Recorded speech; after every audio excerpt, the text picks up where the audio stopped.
ऐसी बातें सुनते हो ना, कमियां निकालना बहुत आसान है और कमियों को सुधारना बहुत मुश्किल। ऐसी इमोशनल बातें बहुत मिलती हैं। मैं कहता हूं ये मैं उसमें से नहीं हूं जो सिर्फ जेम्स स्टीफन की कमियां निकाल सकते हैं, मैं उनमें से भी हूं जो सर जेम्स स्टीफन को ठीक भी कर सकते हैं। मतलब मार पिटाई करके नहीं, उन्हें बता के कि सर आपने ये डेफिनेशन ठीक नहीं लिखी।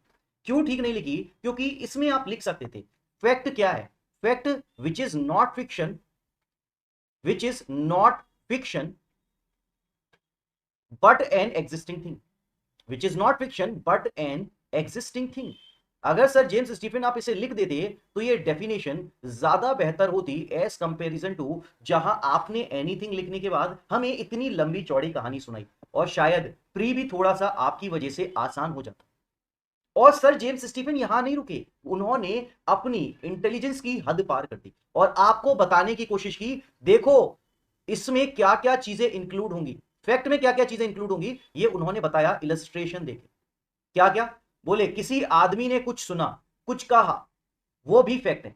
वो गाना है ना, मैंने सुना तूने कहा, जाना बहुत है दूर। अभी कौन सी मूवी थी वो? ऋतिक रोशन की पहली मूवी थी, उसमें ऐसे करके गाना है।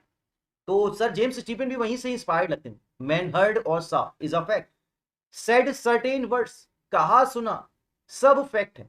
किसी की कोई ओपिनियन, सब फैक्ट है। किसी की इंटेंशन भी फैक्ट है सर, किसी का गुड फेथ भी फैक्ट है, किसी की फ्रॉडलेंट भी फैक्ट है, किसी पर्टिकुलर सेंस में कोई वर्ड यूज किया गया वो भी फैक्ट है, किसी की रेपुटेशन वो भी फैक्ट है। तो सब कुछ सर फैक्ट है। तो फिर ये एनीथिंग लिखने के बाद इतनी लंबी चौड़ी कहानी सुनाने की जरूरत ही नहीं।